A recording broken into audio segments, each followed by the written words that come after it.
Oh, I talked on such wonderful topics as women's ordination and, things like that. And so they were going to the microphone, and at certain times they would go into tantrums and start shrieking. One woman literally worked herself into a childish tantrum and threw herself on the ground, pounding the ground. I wanted to yell out, "Come out of the woman!" And it would have been appropriate, probably. That's the only, in all the time I've been preaching, and I started in 1993, immediately after I was ordained, and finished my doctorate, actually. Over 500 events. That's the only time I can recall that there wasn't an overwhelming positive response. And I have never tried to tone it down, water it down, dilute it, compromise it. I remember bishops, when I would come to their diocese, sometimes they would call me into to their office at the beginning, or they'd come to visit me, and they say, now John, one bishop said to me, "Now John, I want you to be smooth."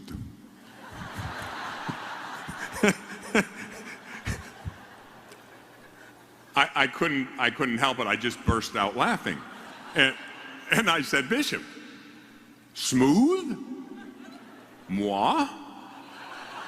Smooth? Are you kidding me?" Well, I want you to be smooth. I want you to nuance your presentation. And at that point, I think the Holy Spirit coined a saying that I've repeated 1,000 times if I've said it once. I said, "Bishop, that's the problem. Too many of us are nuancing pure intelligibility into utter ambiguity. That's the problem." You've heard it before. I know you have. These guys talk and they talk and they talk and they don't say anything. Like politicians.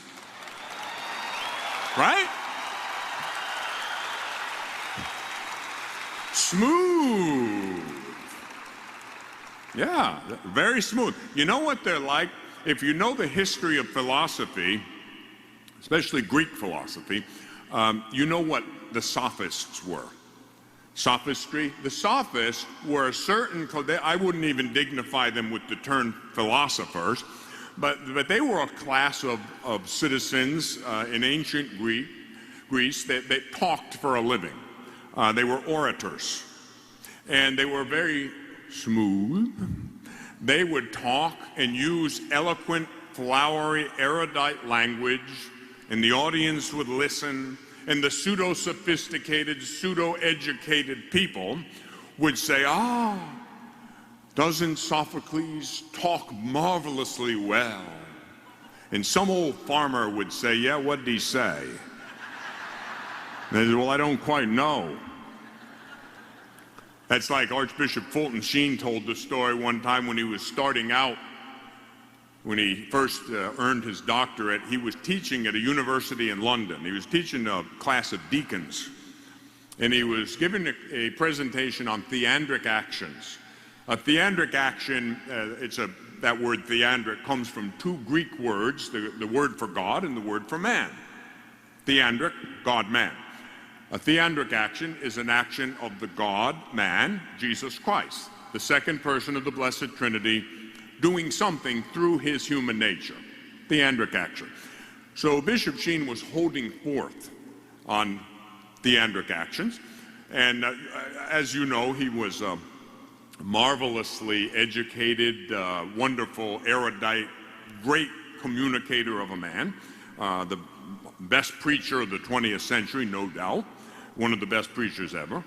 And at the end, one of the British deacons came up to him and said, Dr. Sheen, positively brilliant. And Bishop Sheen said, "Oh, really? What did I say?" And he said, "I don't quite know." And Bishop Sheen said, "I don't either." And it was then that he vowed that he would never try to sound good just for the sake of sounding good or impressing people. Look, a teacher is as good as they are at getting across the subject matter to the student, and no better. Now, the teacher can be brilliant. They can know the subject matter up one side and down the other, but if they cannot communicate it to other people, they are useless. Useless. All the knowledge counts for nothing. And that's true in grammar school or from a pulpit. Yes, you have to know the material. Yes, you have to learn your stuff, so to speak.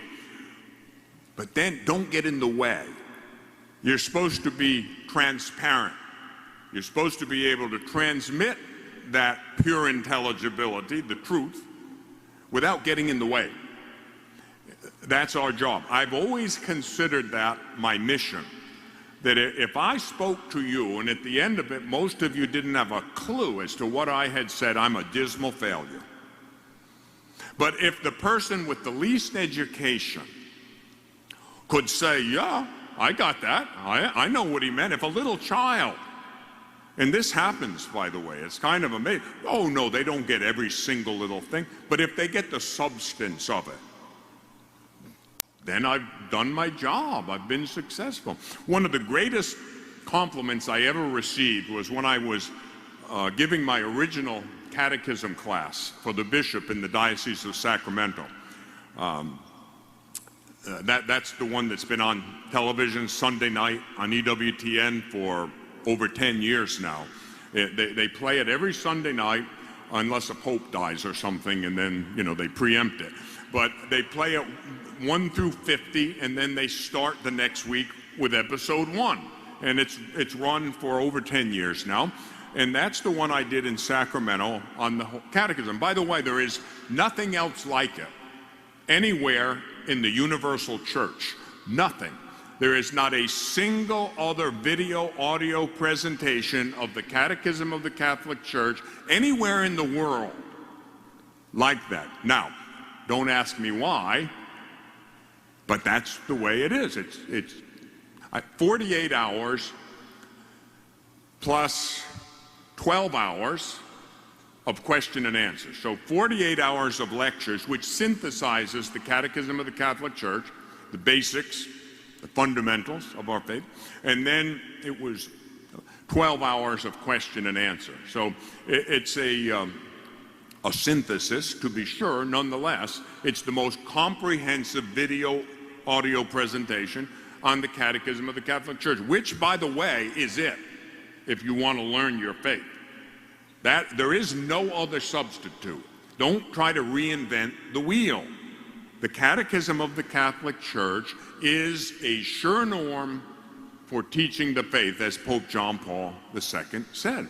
So when we talk about fundamentals, I know that everybody in this arena has a copy of the Catechism of the Catholic Church. And I'm sure that it's all dog-eared and the print is worn off the pages.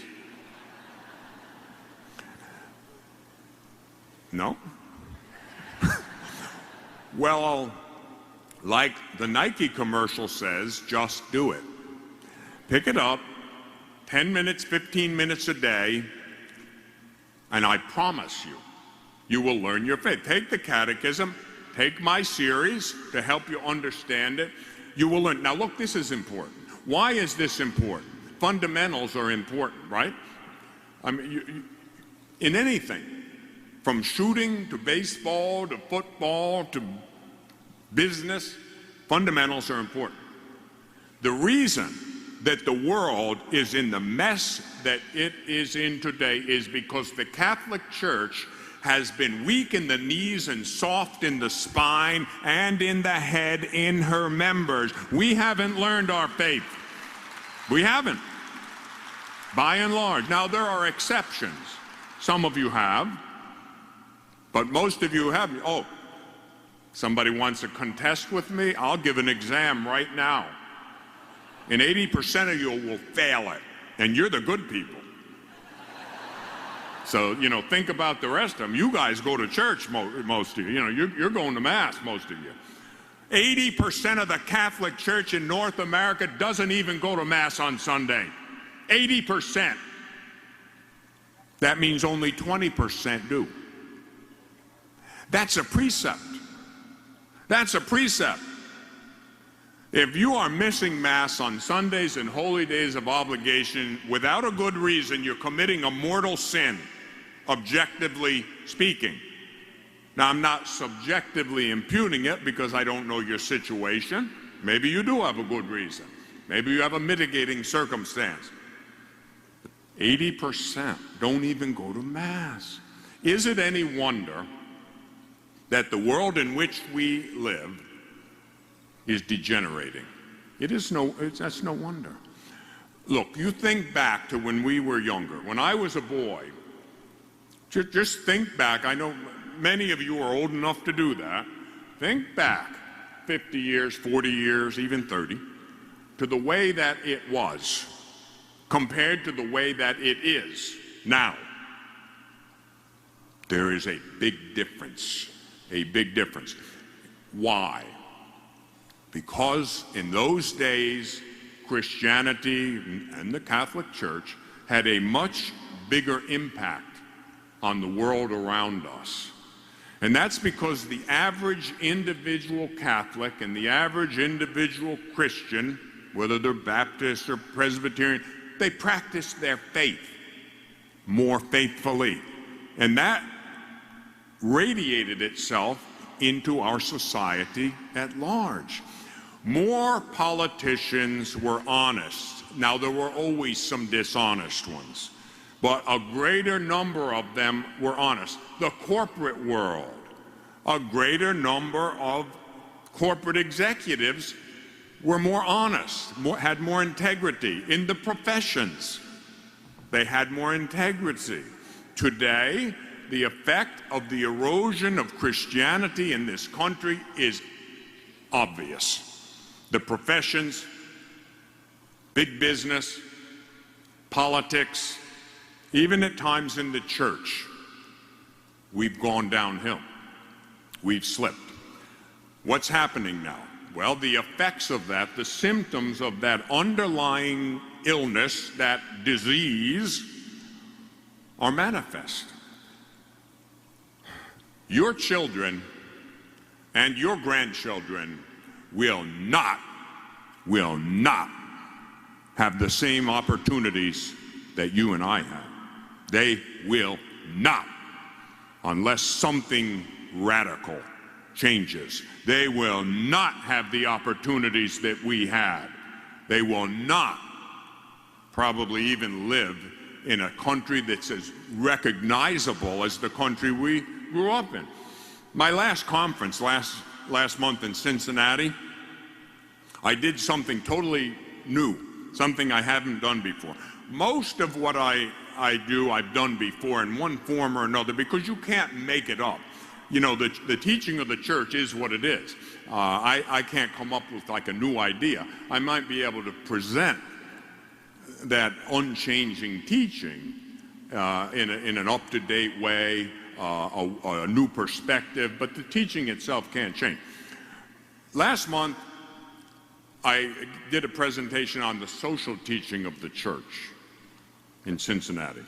That series will be out shortly.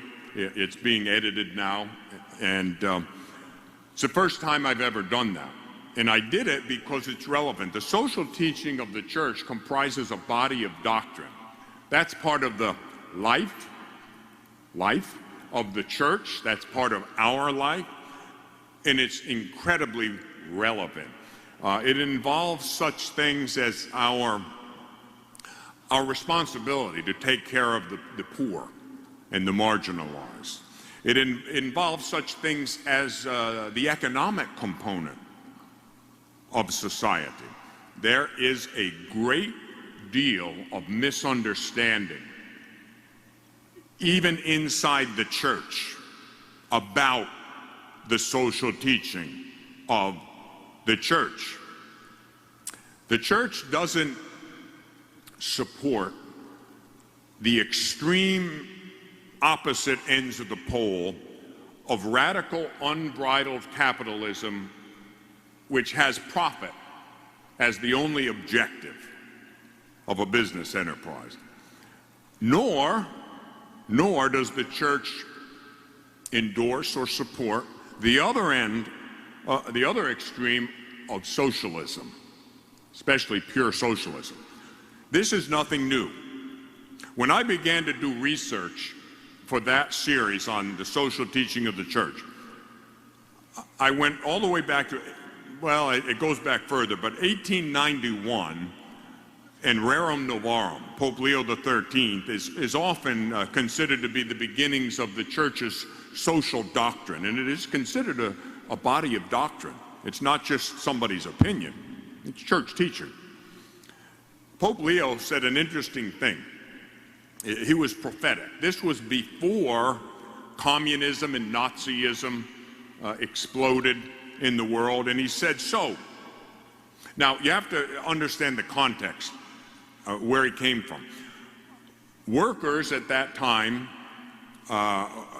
were being taken advantage of. They were just considered merely like little machines to fuel the profits of industry. The Industrial Revolution had just taken place, and so workers were exploited. And so the church felt the need to take the cause of workers, but to give a balanced statement. One thing about the church's teaching, the church's life, your life, that life which leads to life forever, is that it's balanced. It doesn't run to extremes. There is a balance. But I find one statement of Pope Leo in 1891 is extremely relevant to now. What happens is the world goes to extremes. Now, we went to extremes in recent years where some large corporations individuals in those corporations lost their integrity. Now, think about it. In the last couple of decades, we have seen the vaporization of some of the biggest corporations, the biggest professional organizations. Arthur Andersen was one of the biggest CPA firm in the world. I got a job offer from Arthur Andersen the year I graduated from college. They were vaporized overnight. Literally, almost overnight, they were vaporized. Enron, WorldCom, Goldman Sachs. You can, in relatively rapid succession. Why? Lack of integrity. Greed. That's the worst example of capitalism run amok. And so whenever you have an extreme like that, the tendency in human experience is to run to the other extreme.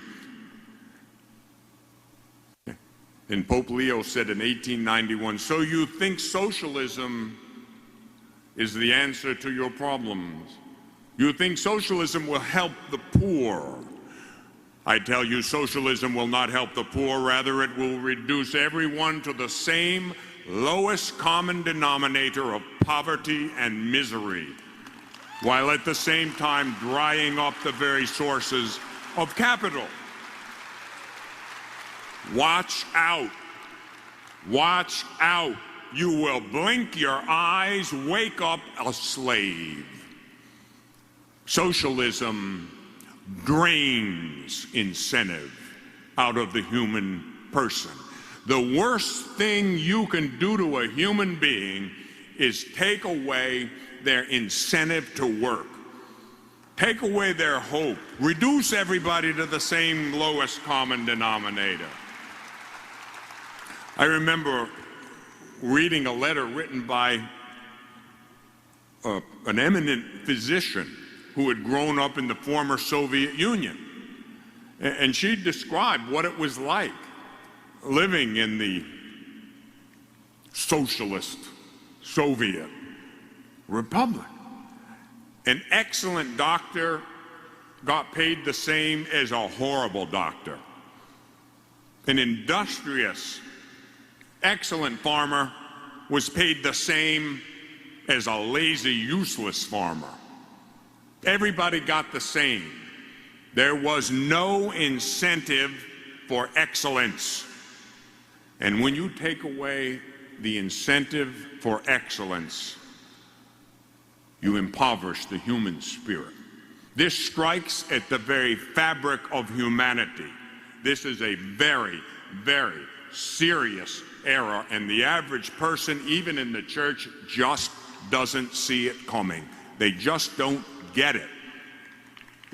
And I'll tell you something, it doesn't have to do, don't think for a minute that I'm not saying that the church's social teaching says we must take care of the poor. We must take care of the disenfranchised and the marginalized. We must. I am my brother's keeper. This is part of life. This is part of love. This is part of the meaning of our existence. And if we do not do this, we impoverish and jeopardize our existence now and forever. So yes, we must care for our brothers and sisters who are less fortunate than us. You have to reach down to your fallen brother or sister, but you do not stay down there with them. You lift them up. You give them a chance. You motivate them. You encourage them. Give them a helping hand, yes. Let me tell you who I consider to be the lowest forms of humanity on the face of the earth. They are certain people who have sold their own people into a very cruel form of slavery, an entitlement form of slavery, where they take away their incentive, their desire to succeed. They get lazy. They begin to depend on the big drug dealer in the sky, the government. That has happened. That is happening. And it is a curse and a pox on the house of humanity. We must help poor people. We must help marginalized people. You have to do this. Insofar as you did it for the least of my brethren, Jesus said, you did it for me. So you have to feed the hungry. We have to house the homeless. We have to visit the sick and those in prison. That's a mandate. That's imperative. We must. And I'll tell you something, to the degree we don't, if we refuse to do it on our own, we will begin to lose our own freedom and our own affluence. Trust me on this. We are going to lose our affluence.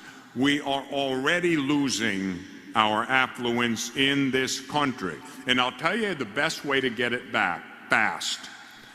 Begin voluntarily to be your brother's keeper. I do not trust the government to be my brother's keeper, because the government has self-interest at heart, meaning politicians. The contemporary brand of politician is motivated by self-interest. And in my estimation, they don't care about the country, and they do not care about the people. They care about themselves. They care about power. And that's what this is about. What's going on right now, it's about the usurpation of power. It's about consolidating power. What do you think this? Now, I know where I am here in pretty much South Texas, right? Pretty close to the border. Now, a lot of your ancestors and mine were immigrants. And so we ought to have a soft spot in our heart for immigrants, because this is a country of immigrants. And so, yeah, let me tell you something. If I lived in Mexico right now, I'd want to be out of there. I have a good friend, my closest classmate, who will be the main celebrant at Mass today, has been in the middle of the drug wars for 10 years. And he could tell you some stories about the things that he's been through. So yeah, I don't blame him. I'd want to be out of there myself. If I was down there, I'd be trying to think up ways to save my family and get them out. the Irish immigrants and the Italian immigrants and the Polish immigrants and every other kind of immigrants that we had in the last 100 or more years, they all had good reasons to get the heck out of where they were. They were starving to death. They wanted a better way of life for themselves and their children and their grandchildren, and that's what this country was all about. And that's a good thing. That's a wholesome, healthy thing. That's not wrong. But I'm going to tell you something. My ancestors jumped through the hoops. And if we think that we're too big or too proud to do that, there's something wrong. Let me make a clear statement here. God is a God of order. God is a God of order. God is not a God of chaos. He is a God of order. And when we begin to deteriorate to a state of disorder, where there are no rules, no regulations, no laws, do whatever you want, watch out. That's when society begins to fall apart. You have to know how to think about these things. There are lines. You have to know where the lines are. So, first and foremost, the law of love. First commandment. Jesus taught us this. Once again, not rocket science. I'm not telling you anything you don't already know. I know that. I'm just trying to confirm you in what you already know, because then you have to go out there and give it to everybody else. See, my job's to confirm the brethren. Then the brethren have to go out there and get the whole rest of the world. Your job's harder than mine. First commandment, to love the Lord your God with your whole heart, your whole mind, and your whole strength. And the second one is like it, to love your neighbor as yourself out of love for God. It's the law of love. Now, it's very easy to misinterpret that. And it's misinterpreted all day long from one end to the other. Well-meaning people end up doing harm to the brothers and sisters that they want to help. For instance, you have children and you want the best for them. Okay. Let me tell you the worst thing you can do for your children. I have a friend right now who's doing this, and I'm beating on her mightily to stop it. She's got a 17-year-old kid who's never worked yet. When I was 12 years old, my mother handed me over to my Uncle Jimmy. Now, my Uncle Jimmy was the head custodian of the school system in the county where I lived. And I started working for Uncle Jimmy at the age of 12. And I got all, being a firm proponent of nepotism, right.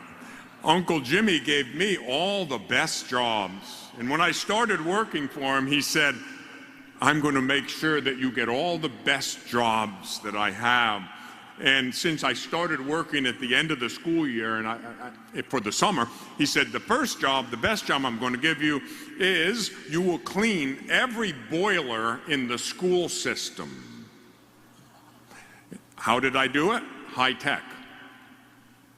A putty knife and a set of coveralls. Crawl in the door of the boiler and scrape off the black crud off the walls of the boiler. And there was no air conditioning in those days. There were no masks.